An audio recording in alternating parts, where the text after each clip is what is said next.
welcome to the House of ZK Radio, which is a focused podcast and media channel exploring everything ZK, zero knowledge.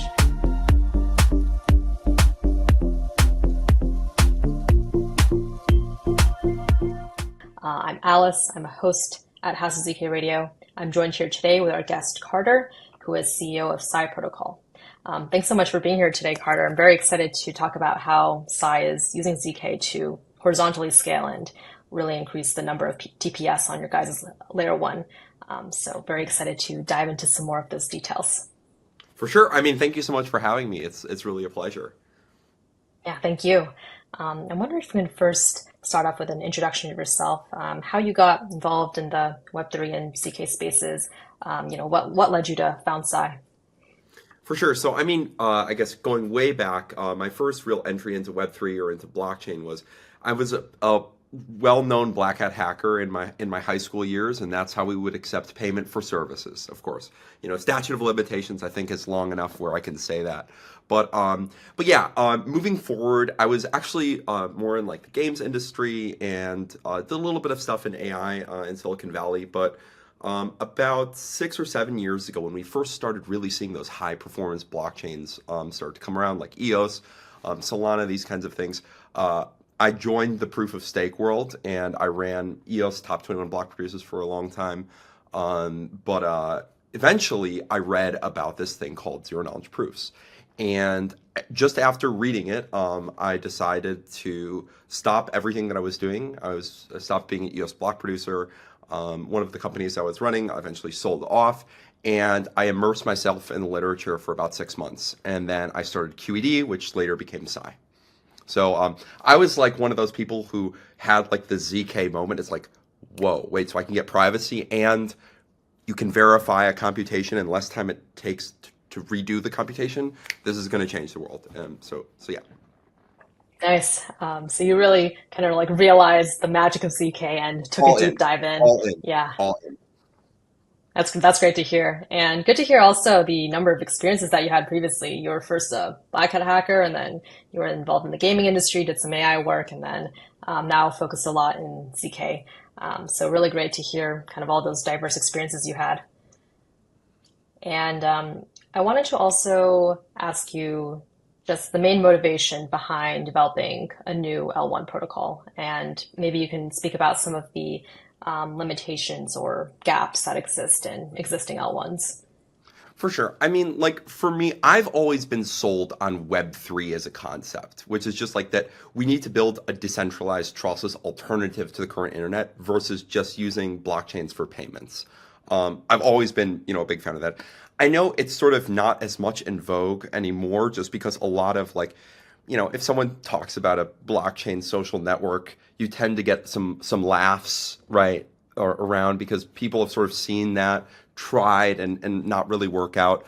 But I am really a big believer in that. And I think thus far, like the reason why we haven't seen that come about is not because there's not a demand for it.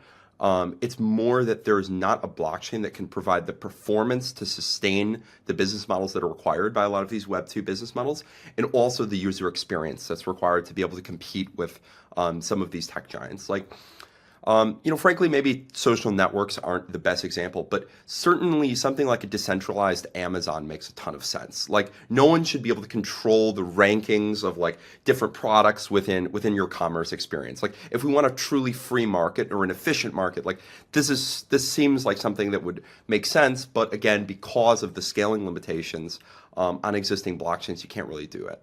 And then also, like on another front, so just to be clear on that answer, it's just that the reason why we wanted to start a new layer one blockchain or scale existing blockchains is just because there's a whole range of applications that should be decentralized, which can't be because of scale.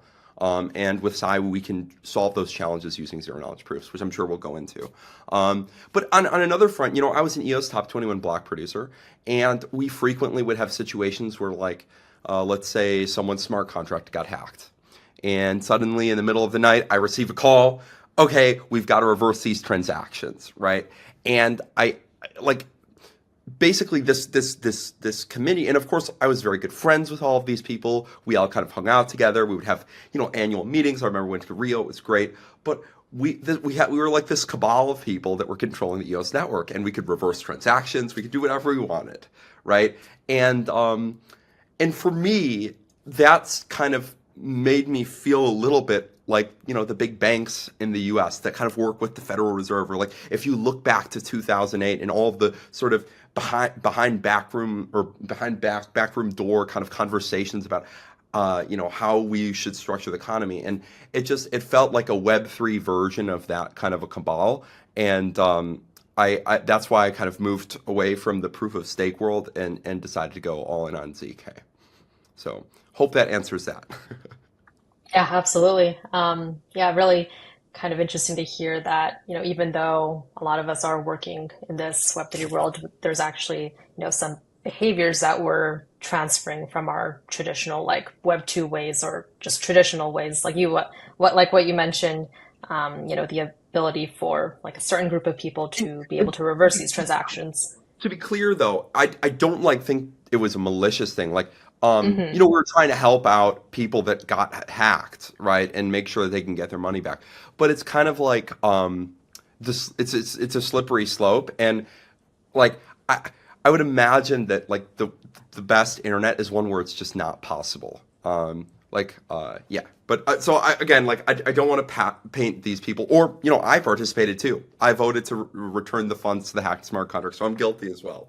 Um, Yeah, but absolutely. It is. I Mhm. It love my is. EOS bros. I love those people from that time. Like really, really great, dedicated community. So don't want to throw too much shade. Yeah, absolutely. It is beneficial, but as you say, there are some kinds of like limitations involved in terms of who gets access. But of course, in this particular case, it is beneficial. But wanted to hear more about you mentioned that there's a whole range of different decentralized applications that need to scale. And for example, you mentioned a decentralized Amazon that would be really great, where these products don't really have to be ordered in a specific way that maybe just like a couple of groups of people or just this algorithm decides. But curious to hear about maybe some other kinds of decentralized applications that you see really need to scale and which current solutions out there may have trouble doing so in terms of scaling, but you wish that to see what Psy can do for it. So any other types of decentralized applications that you see have a need to scale? For sure. So I would say like, I am a gamer, so of course I hope that I can own my items in a game on chain. For the majority of people, this won't resonate that much, but for people who have like no-lifed and played MMORPGs for like days and days, like I used to be a very big RuneScape player, and then my account got banned. I lost everything that I'd worked thousands of hours for. Like, I think especially as AI starts to take over people's jobs and people spend more time doing other things like playing games, the things that you have in the virtual world will start to become more valuable than the things that you have in the real world. And at that point, if big companies can just take away your virtual property whenever they want without like any kind of due process or court because it's in their terms of service, that's like a pretty scary world. I mean, I think we've all seen enough Black Mirror episodes where we could sort of imagine that maybe we would be living in some kind of a VR type of thing. But if we're living in that, we don't want it to be like this like corporate dictatorship, right? So I could see, I know again, this is kind of another thing where frankly, the Web3 games have pretty much sucked universally.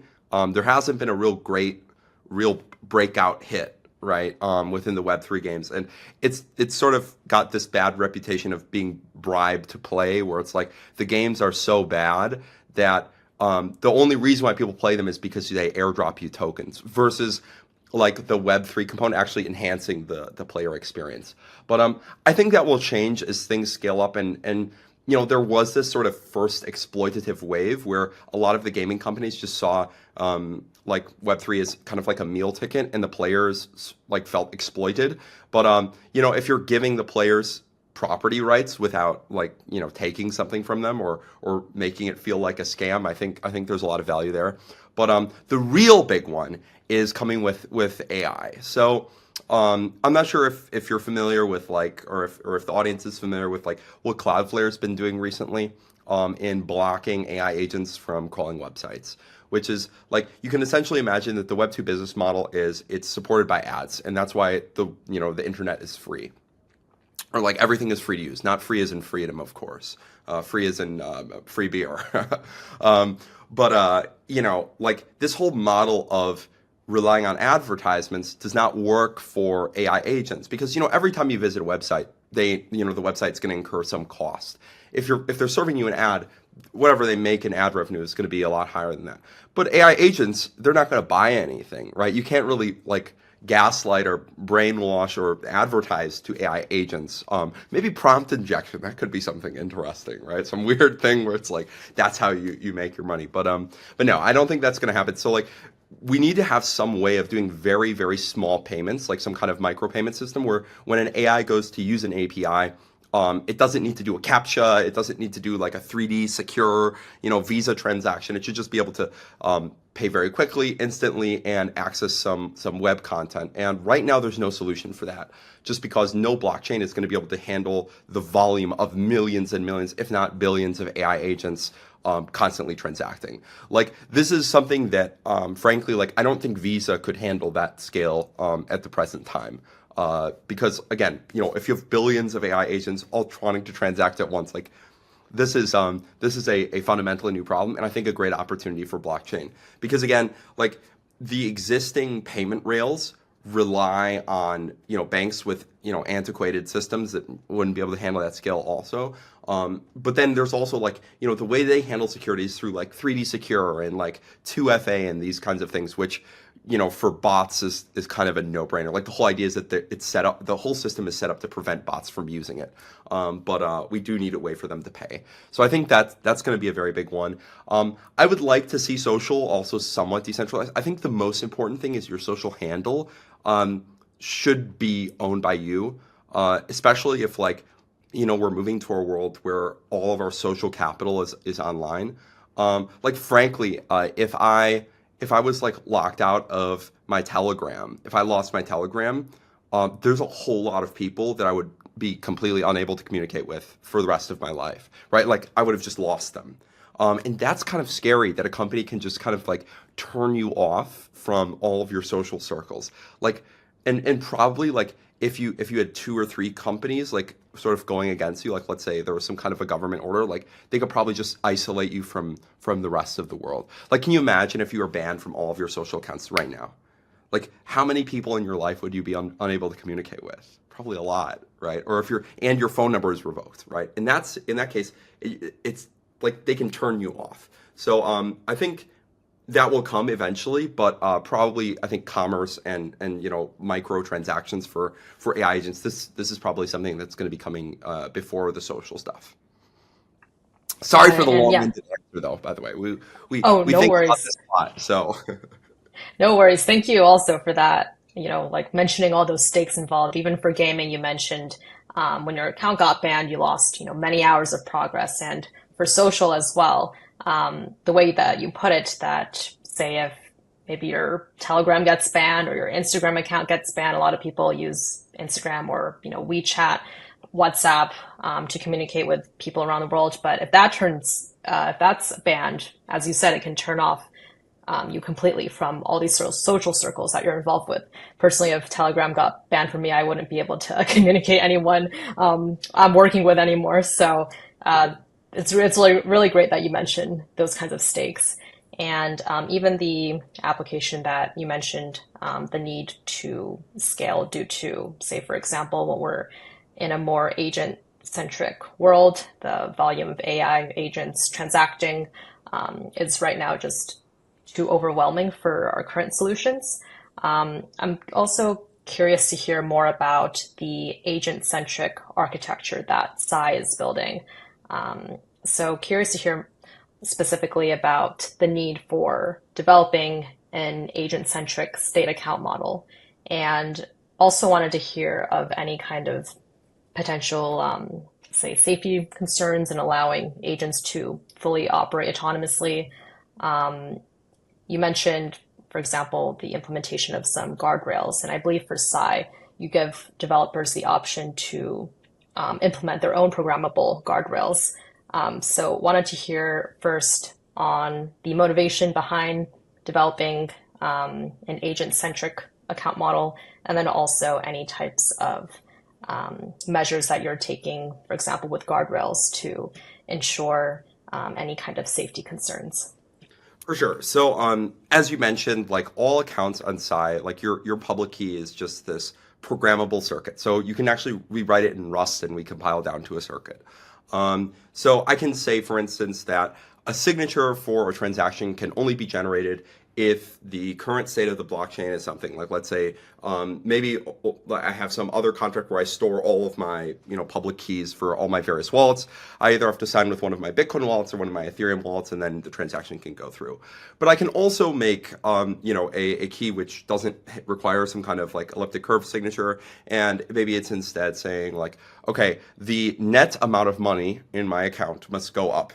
And that is because you can do multiple transactions within a signal signature, which is also something like that we do that's a little bit different because we have local proving. So you could do, let's say, a series of 10 transactions, and the net outcome of those 10 transactions must be that my account's like net, I don't know, Psy token or USDT has gone up. And as long as that's the case, you can, keep transacting. But like for guardrails, it's really nice because you can make the ability for a signature to be generated a function of like high level constraints on the account rather than defining the specific logic or the specific actions that are whitelisted for the account, which is very different than other like sort of these like ID abstractions that other chains have. So for this, like you can say, for instance, and to be clear, this is because we can access the state of the blockchain as well as making the signature circuit a function of the transactions that you've done. So you can consider both. So you can imagine a situation like one of the big things that we use it for is just for like order book matching. So let's say I send a bot 10 USD. And it has an attached covenant that says you must give me at least, I don't know, 5 Psy tokens in return. Otherwise, you can't claim it. And this way, like you can have some kind of bot that claims a bunch of tokens and then automatically does the routing without having to do individual routing transactions like you would see in something like Uniswap. So you kind of like claim all the tokens. And now I have all this debt that I have to pay back. Then I also do the transactions to pay off the things. And we've guaranteed that so long as if I ever send this bot money, I'll either be able to get my money back or I'll be able to get the tokens that I want. Now, for AI agents, you can imagine a situation where maybe like in a day, the losses that it incurs should not exceed a certain amount, right? Like, or we don't want it to touch this piece of capital, or we want the net assets of the bot to not go under a certain amount. And the reason why this can be very interesting is we've seen a lot of these like AI kind of crypto trading bots, and the first thing everyone always tries to do is, please tell me your private key, right? Please tell me your private key. And fortunately, with Psy, we actually don't need a private key. We can just say like, okay, you're only allowed to do good trades, right? Trades that put you in a beneficial spot. And then we don't need a private key to say like, okay, are we actually going to sign this? And can we just, withdraw the liquidity of the account? So it brings up a lot of new interesting possibilities. I think probably what we'll see in like the coming more AI application boom is a lot more use cases. Like I mentioned, the sort of micropayments for letting AI agents access different tools. I definitely think that's going to be one. And the easiest thing that comes to mind for that is that you have an AI agent which is restricted to only pay for tool calls, right? I don't want it to be able to just send all of the money that I've given it to pay for tool calls to some random account because someone put a prompt injection ad into Facebook, right? We don't want that. So I think like this is sort of a low hanging fruit that's going to be coming. Yeah. Got it. Yeah, and just as a recap, on the topic for guardrails, you mentioned that we have the ability for signature to be generated, to be a function of some high level constraints rather than defining or like explicitly defining specific actions that, are allowed or can be whitelisted. So And it's there's stateful, some, right? So it can be mhm, like you could imagine just it's just any program you want that returns true or false, and it can read the state of the blockchain, and it just determines whether a signature can be generated. So got it. every Hmm. signature is zero knowledge proof, right? Just going in with the theme of the podcast. Yes, exactly. And even with Psy's offering of not needing a private key, and I know that you guys offer the alternative for a software defined key, which we can go on a bit later in this discussion. Um, but yeah, great to hear all of that, and also some of the use cases attached, like with the micropayments for agents accessing these different tools. I'm also wondering, just in terms of the agentic economy, or when we have reached the level where we're seeing, say, millions to billions of transactions that are being performed by these agents, what does the agentic economy look like? What kinds of roles do you see people and agents have in this kind of model, and how do you think we can ensure, say, fair incentivization and participation for all the involved users, whether it be people, whether it be agents? Curious to hear just your vision for what that agentic economy looks like. Well, I think like first and foremost, the Turing test is dead, right? So it's like we need to figure out a model where human and agents can be treated equally, but where we don't feel like it's a negative thing for humans, right? Like we're all on team humanity, right? We don't want to like make the future worse by having AI. That would be bad. But I think like it probably looks like individual users controlling swarms of agents. In terms of like what the internet is going to be like with AI agents, I'd imagine like I don't think it's just going to be like a chat GPT window where you're sort of like people still want to have social. That's like still going to be a thing. But yeah, I guess it's probably going to be like tasks, people giving AI high level tasks, and the AI is it's kind of like maybe this is a negative example, but I would say it's kind of like maybe you have some helpers and you have some money of go to the grocery store, buy these things. You can imagine that's kind of something that everyone is going to be able to have. But yeah, like you give the AI agents some petty cash and they go out and do their tasks for the day and report back when they're done. I would imagine that it looks something like that. So I think like the users in this might not actually be using the blockchain itself, which is actually fantastic because what is the thing that we've struggled with for so long? The user experience problems on chain. Well, guess what? If it's the AI agents doing it, we just have to make something that works for them. And then, the user is not going to have to download MetaMask or something. They just tell their AI agent to do it. So I think that, could be something interesting. I don't know. Like, what do you think? What does the future of the internet look like? Because it, it's easy to speculate, but I don't really know. What is the agentic internet going to look like? You've had some cool guests on, I'm sure, talking about Right, right. Yeah, it is very much up to speculation. But it is a good point that the proliferation of agents, I mean, a lot of people may see that as negative in the case that, say, people aren't really able to or incentivized to participate in these networks. But you mentioned that it may actually be beneficial on the user experience side just because if agents are interacting with the blockchain itself or, say, doing the signing, and it's not these, everyday people doing so, there may be a lot of improvements just on the developer experience side. So that's a great point that you mentioned. And I also wanted to kind of transition into hearing some more about size developments, with specifically the point you mentioned that, like with Psy, we don't need the private key. And to my knowledge, Psy instead implements, I believe it's called a software defined key. So it's being defined as a ZK circuit compared to, say, agents holding private keys or users having their own public key that's tied to a cryptographic key pair. So what advantages do these software defined keys have over, say, our traditional private keys? And how can they make these parameters and constraints for agents verifiable?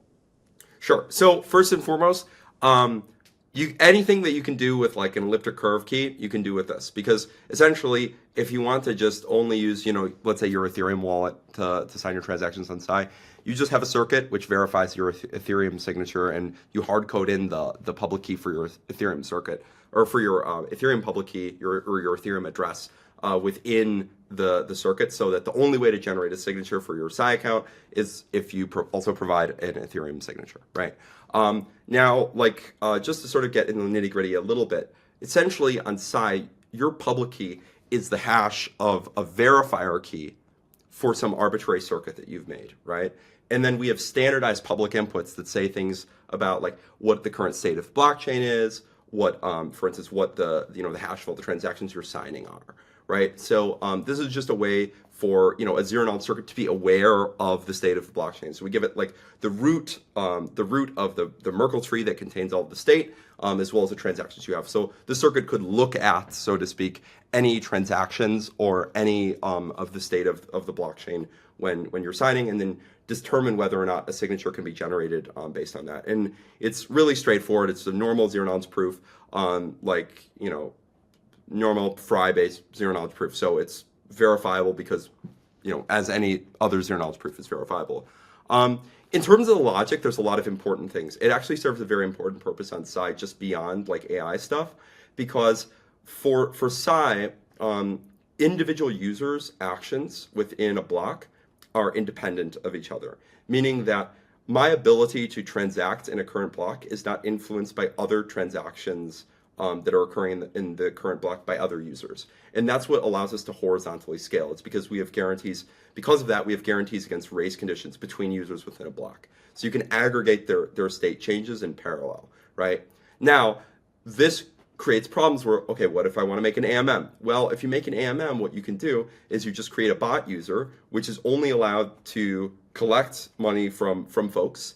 And when it collects money from folks, it must, within that sequence of transactions, also honor another transaction that sends them back other tokens within their slippage requirements. So you can build these kind of like, you can imagine any kind of inherently serial application can be isolated and implemented as one of these programmable users. So you can imagine in a normal blockchain, you have lots of serial actions that happen, and each individual serial application slows down the blockchain, right? So they're all competing for space. But we can parallelize the serial applications. So the individual applications will still be serial, because something like an AMM or an order book, actually, it has to be serial, since, you have an order. Once the order is filled, you have to move on to the next one, right?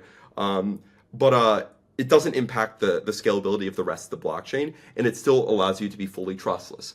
Now, another really cool thing that allows you to do is it allows you to enforce a pseudo-random ordering for whatever your application is. So essentially, you can determine the logic by which your application is sequenced in a transparent and trustless way. And the reason why that's important is for things like AMMs, where you have sandwich attacks, front running an MEV, which is like, I'm not sure what your guys' take is on this, but for me, MEV is just short speak for people that are highly technical and involved in blockchain exploiting non-technical average Joe kind of users for financial gain, right? So if you can offer a product which, for instance, guarantees some pseudo-random ordering that's determined after the, let's say, after the bot has committed to which transactions it's going to process, you eliminate things like front-running and sandwich attacks, because you can't, like, front-running only works if you get out ahead and then, mess with the curve so that you'll just hit their slippage limit, right? But with this, we can enforce like true fairness, and individual applications can determine what kind of sequencing they want, which is kind of cool. So yeah, like there's a whole lot of applications for software defined keys. Another big one that we're very happy about is you could take we have like circuits that verify the you can imagine like the sort of like the signature ABI or whatever the signature scheme for a bunch of different blockchains. So like already pre-written. So you can take your wallet from any blockchain and start transacting on Psy. Like any of the top 50 blockchains, we have support for on day one. So if you want to use your wallet, your Solana wallet to sign transactions on Psy, you can continue using it. You don't have to download anything new. If you want to use your MetaMask, your Ethereum, whatever, like Bitcoin, we have support for all those signature schemes. And we have like these like virtual contracts where it's basically like a NOP contract, but that, you know, you could just put in what Psy contract you want to sign for and so on and so forth and use the existing SDKs for that. So it makes user onboarding also much easier because we have like infinite flexibility for signatures. And if a new blockchain comes out that we haven't even thought of before, and it has a new signature scheme, maybe something quantum secure or whatever, we can support those users as well, right? So it's very flexible. Yeah, that's great to hear, especially on the user experience side. You have the support for a variety of signature schemes, and users don't really need to use anything new. And also great to hear that just for the software-defined key, those user actions are, as you say, independent from each other, and you can aggregate all those state changes in parallel. And instead of having these, as you put it, individual serial applications compete for space, you can parallelize them.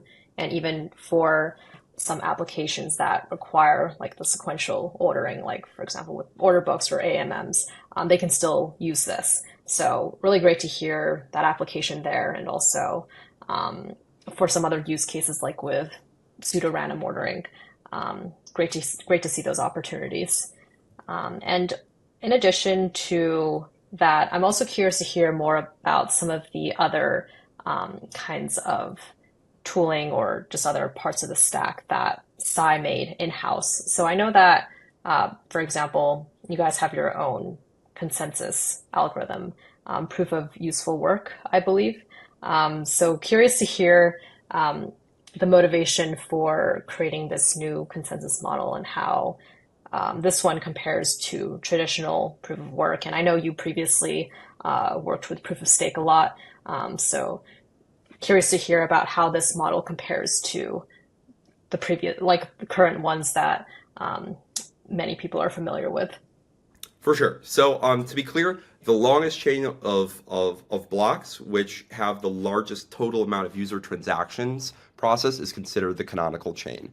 And this is something that you can and this is something you can only do with zero knowledge proofs, right? Because with traditional proof of work, you're just verifying the number of zeros that a padded block starts with, but there's no way for you to verify the amount of beneficial work that the network has done, which is translates into like the number of transactions you process for users, just because the only way to do that would be to verify each individual transaction, which takes forever, right? So for some like consensus algorithm, it would be too slow. But with zero knowledge proofs, we just verify the most recent proof, so it's great. But for us, what we've seen with proof of work is it's vastly more secure and vastly more trusted by the sort of more broader internet community. It also has the advantage of this like miners have been very important for as ecosystem players, as I think in proof of stake kind of ecosystems, what we've seen is that foundations have taken the lead, right? So if there's a new proof of stake token, there's going to be a foundation that's sort of like the meeting point or the centering point that everyone else gathers around.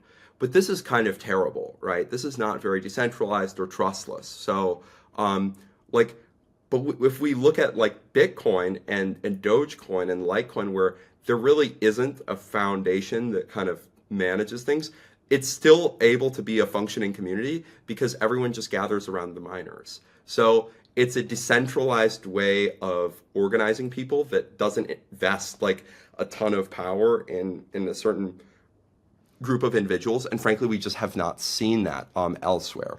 Of course, like I'm not the biggest fan of kind of like this oligopoly stuff, just because again, I was an EOS block producer. I think everyone who's wanted to know or wants to know probably knows that like exchanges started voting with users, EOS centralized exchanges, and just like took over all the proof of stake stuff. We're in a situation where like a lot of the liquid staking dominates like a very large fraction of the stake of these networks. You can imagine if any of these liquid staking apps that were big had a vulnerability, that probably they would revert the chain, because all of the people that are staking would want to comply and do that. So it's not a great thing, but proof of work has a problem too, which is that like everyone is expending all this energy and working really hard to beat each other. So it's kind of like this zero-sum game where we're seeing who can like burn the most electricity to find the block header with a hash that starts with a certain number of zeros, and it's kind of like an arbitrary process. And the big important thing here is that we're going to see these currencies appreciate in value. So the amount of energy that's going to be expended is going to increase, and yet the user experience, even though we're spending more on the infrastructure for these proof of work blockchains, the user experience is not getting better. The amount of transactions that as more miners come online, the amount of transactions that we can process is not increasing. The network's becoming more decentralized, certainly, which is great, but we're not adding additional capacity to the network, right? Well, with zero knowledge proofs and proof of useful work, the more nodes that we have mining, the more transactions and the better user experience we can provide to our users. And the reason for that is with proof of useful work, we don't repeat work. So with proof of useful work, the work is split up between all of the miners, and we work together to build a block. And specifically what the useful work that's being done is we're going from, let's say we have 1 million transactions from various users within the block. Well, what the useful work is aggregating those transactions into a single proof that proves not only that all those transactions were valid, but what the impact of that on the root state of the blockchain is. So the useful work that's being done is making the block easier and easier to verify. And at the very end of each block, we take the proof of all the transactions in the block and the previous block proof, and we generate a recursive proof of that. So if you verify the most recent block proof, you've now verified all the transactions in Genesis. So the useful work that's being done is we're making it very easy to verify Psy, right? You could verify it on your phone, you could verify it in a web browser.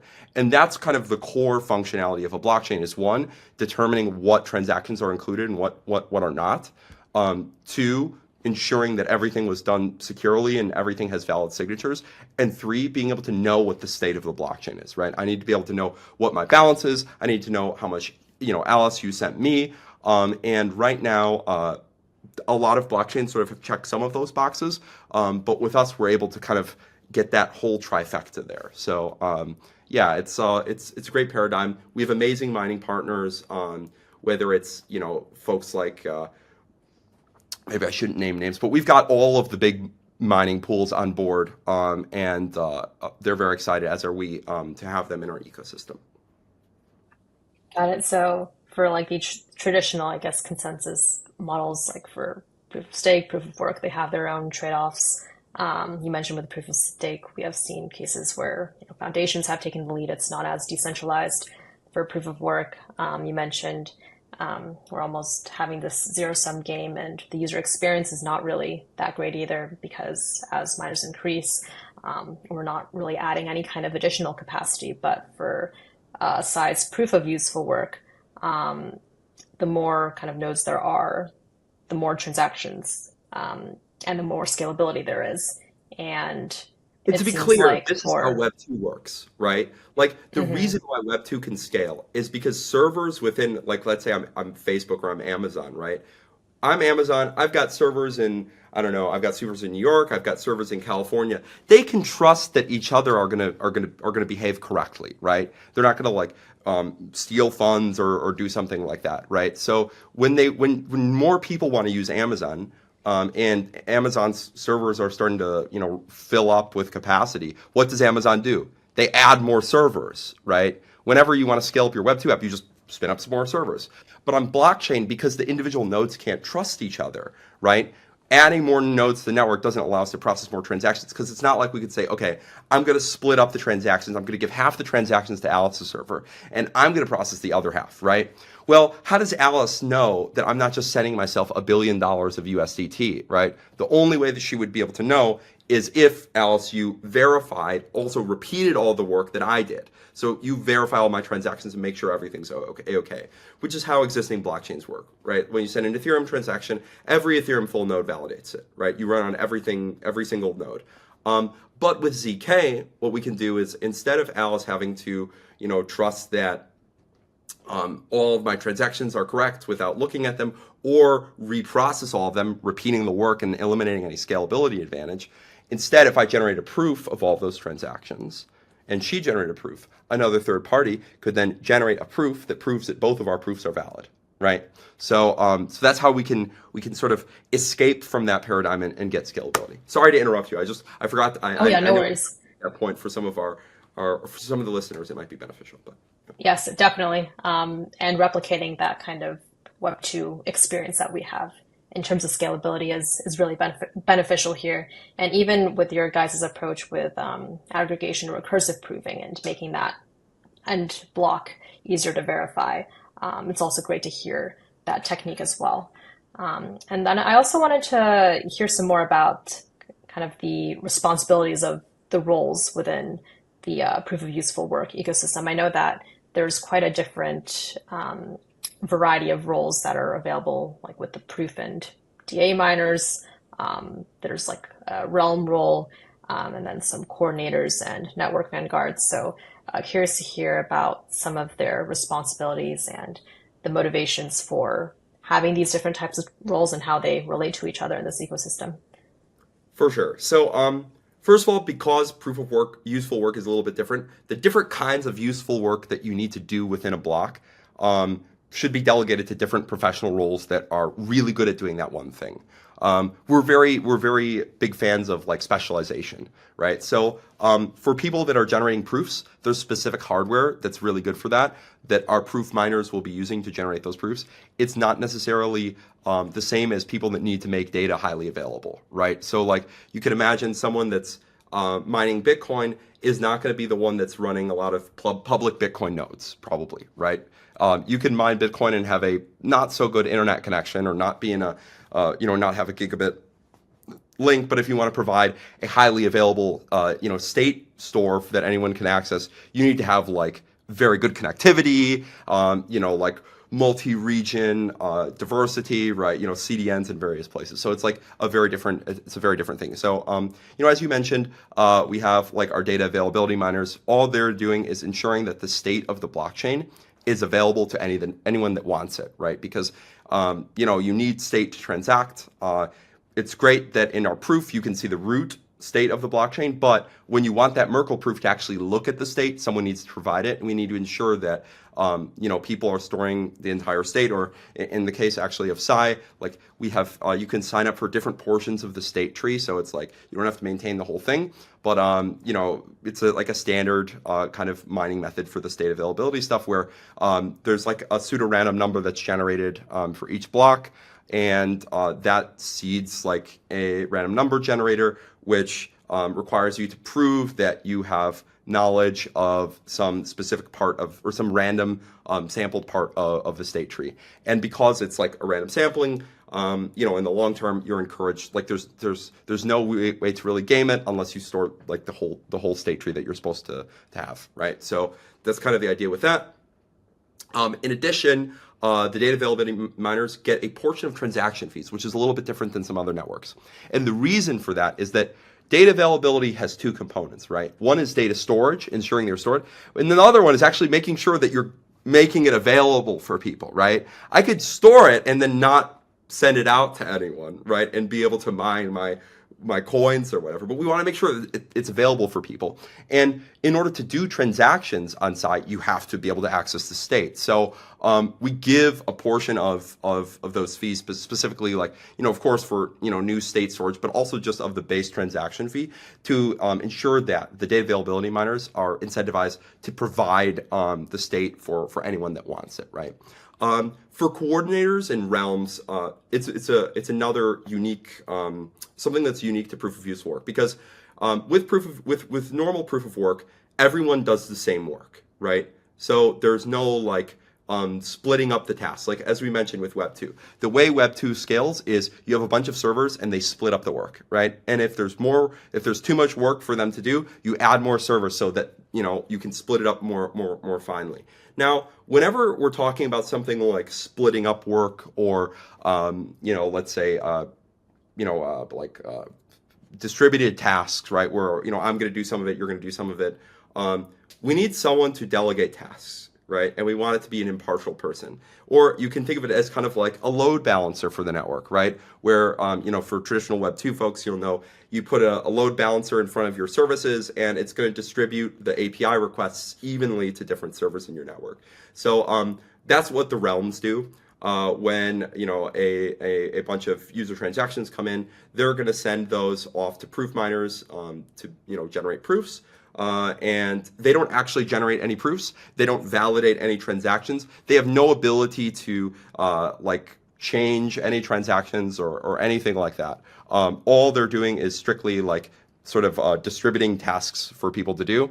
And if they change any of the data of any of the tasks, then it's impossible to generate a proof with it, right? So it's like they have no ability. The only sort of ability that they have to damage the network would be they could potentially censor the network, which is why it's a rotating position. So even if one realm tries to censor you, you could have another realm, keep you uncensored. And the only way to truly censor you is if everyone came together, not the majority, not 51%, but every single one decided to censor you, which is sort of like the normal bar for what censorship resistance is. And then in addition to that, we also have our guardians. And the guardians are there in case an individual realm is censoring transactions. You can force a transaction to be included by going to the guardians and saying, hey, no, it costs a fee, but in order to be a realm or a coordinator, and by the way, the coordinator is just like a realm of realms, right? Because we're building like a large, we're proving a large Merkle tree has had updates. So like these realms actually correspond to different nodes within the Merkle tree. But the guardians basically it's a more expensive transaction, but when it goes through, you're reimbursed by the realm from their staked funds, or we don't call them stake funds, by their bonded funds. We like to say, because we're not proof of stake, or it has nothing to do with the consensus. It's just to ensure it's like a security deposit, right? To ensure they're not censoring people. But you get to sort of get some of that benefit, and that's what the guardians are for. But yeah, it's again with useful work. There's a lot of different kinds of useful work that need to be done on blockchains. So that's why we have those different roles. So everyone can specialize and do their individual role very well. Got it. And great to also hear like how you're also fostering aligned incentives between all of these roles and ensuring other things like with censorship resistance and providing those additional checks, like with those guardians in the case if a realm were to censor some transactions. So yeah, really great to hear about how all that works at a high level. And it seems like the team put a lot of effort in ensuring that incentives are properly aligned and that roles are people with specific roles, they're able to do them the best of their ability and specialize. So really great to hear about this like comprehensive system, and I think the team put a lot of effort into designing it. And also, I know that Psy is a big proponent for local proving. On the privacy preservation side, there's that benefit if everything were to be kept local, at least for the proof generation. Wanted to hear from your side the advantages that local proving has compared to network proving, which is becoming more popular. There's a lot of different teams working on creating proof marketplaces and proving networks, both centralized and decentralized versions, just for the value proposition for users to be able to outsource their proofs in the case if they don't have the hardware requirements, or if they have a pretty heavy computation workload, then that may be beneficial for them. And I'm just curious to hear about some of the advantages and also some of the trade-offs between local proving and that network or server-side proving, and if you see any kinds of scenarios or use cases where one approach is more ideal compared to the other. Sure. So first of all, like I'm not against network proving, and there are cases on Psy where thanks to our wonderful being able to. So one of the advantages of local proving, let me first start off, is that you can, because of the way that zero knowledge proofs work, And the fact that we can do recursive proofs where, if I can aggregate 10 proofs into one proof, the actual work that the network has to do when a user submits off a transaction isn't determined by the number of transactions that a user proved locally, but only by the difficulty of verifying of recursively aggregating their proof, right? So with Psy and local proving, you can do unlimited transactions for a fixed fee. Now, of course, you have to pay for individual state updates to the data, but in terms of like the computational effort required by the network, it doesn't matter if it's a proof of 10 transactions or one transaction, right? Now, of course, as you mentioned, privacy is a big thing there. Frankly, I think this is an underappreciated topic when it comes to mainstream adoption. Like, if you asked any business owner, I mean, we have this notion of smart contracts, right? If you asked any business owner, would you feel comfortable making all of your business contracts public, just publishing them online? Which business owner? I'm a business owner. I wouldn't want to do that, right? Like this whole idea that like all financial transactions should be transparent is not, first of all, not one that is shared by the vast majority of people. Like, who would say they would feel comfortable just throwing up their credit card, all of their credit card history online? Would you? No, not me, certainly, right? So like, I think that's kind of a big deal. So privacy is like a very I guess, underappreciated by some of the existing crypto folks. And I think there also is this sort of perception within the broader public that blockchains are privacy preserving, which they certainly are not, right? Like Bitcoin, making transactions on PayPal is much more private than doing it on Bitcoin, right? We can all agree on that. But of course, with local proving, we can, make it fully private. And specifically because your sensitive data never has to leave your machine. So the only thing that gets sent to the network is encrypted data. So you can imagine you have a transfer where the only people that know like who the transfer is for or what the amount is yourself and the person that you're sending the funds to, which is, you need those two people to know, right? Yourself, you have to know how much you're paying, and the person needs to know how much they've received. But outside of that, no one has to know. Now, on Psy, though, we realized that there were going to be people with a Raspberry Pi or maybe something even like an ESP32, right, some IoT device that's going to want to make a transaction. Well, how do they transact? Well, you need to have someone that's going to generate your proofs for you because, 10 megabytes of RAM is not going to cut it, right, for generating the proof. So in these instances, fortunately, though, like since with local proving, since you can have one signature for an unlimited amount of proofs, what you can do is instead just generate what's necessary to for the signature witness and generate the witnesses for all the proofs and send those witnesses off to a network prover. And what the network prover is going to say is, hey, you've generated a signature for a bunch of different transactions you want to make. Ensure that one of the transactions in that batch is a payment to me, right? As long as they do that, the user themselves never has to generate a proof. And some third party would be incentivized to generate all of the proofs for this sequence of transactions, as well as the signature, because it includes a payment to themselves, right? So you can make these kind of cool things. And this obviously is not privacy preserving, but you can sort of get that use case. When you want privacy preserving, though, fortunately, everything's programmable on Psy. You can get it, right? So if I want private, secure commerce, we can do it on Psy. And we still retain programmability. So I would say like there's no real disadvantages to local proving, but there are immense advantages to it. As well as the fact that, again, with zero-knowledge proof-based local proving, the amount of work that the network does doesn't depend on the number of transactions per user. So you can get a lot more done on the client side without impacting trustlessness, but also without adding more stress or things for the network to do. Because the more complicated the work that your network has to do, like the less secure it is, right? We would say in the security industry is like the larger the attack surface, right? So the simpler what the network is doing, the smaller the attack surface. And frankly, like, having to run like a VM in like a sandbox environment is kind of a very large attack surface to work with. So by just keeping it very, very simple, it also has some significant security advantages there. Yeah, absolutely. And great to hear that kind of the amount of work doesn't really depend on the number of transactions per user. So the workload is not really too big of a barrier.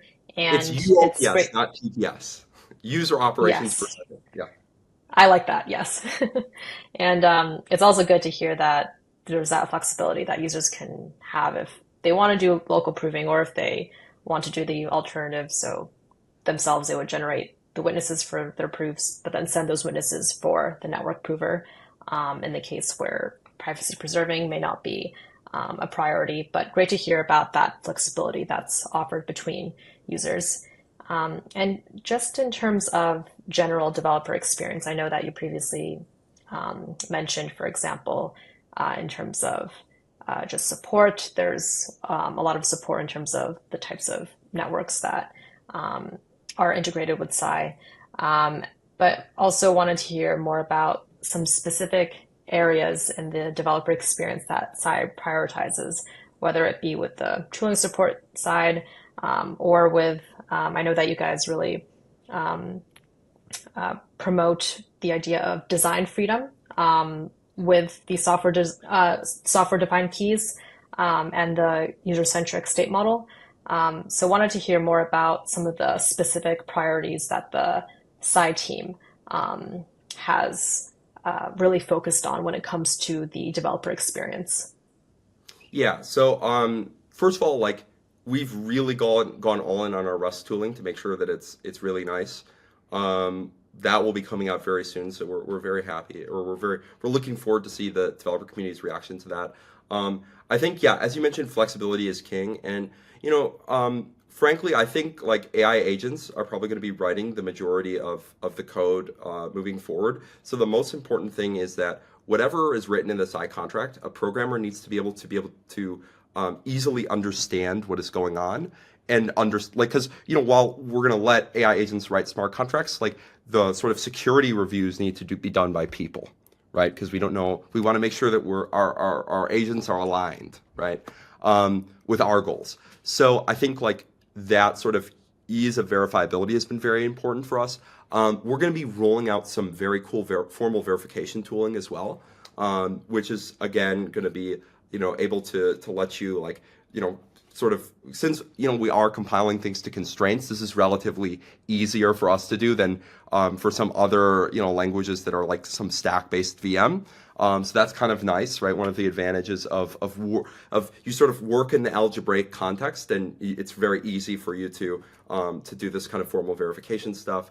But yeah, so for us, like we're trying to make it as easy for agents to write code as well as human developers.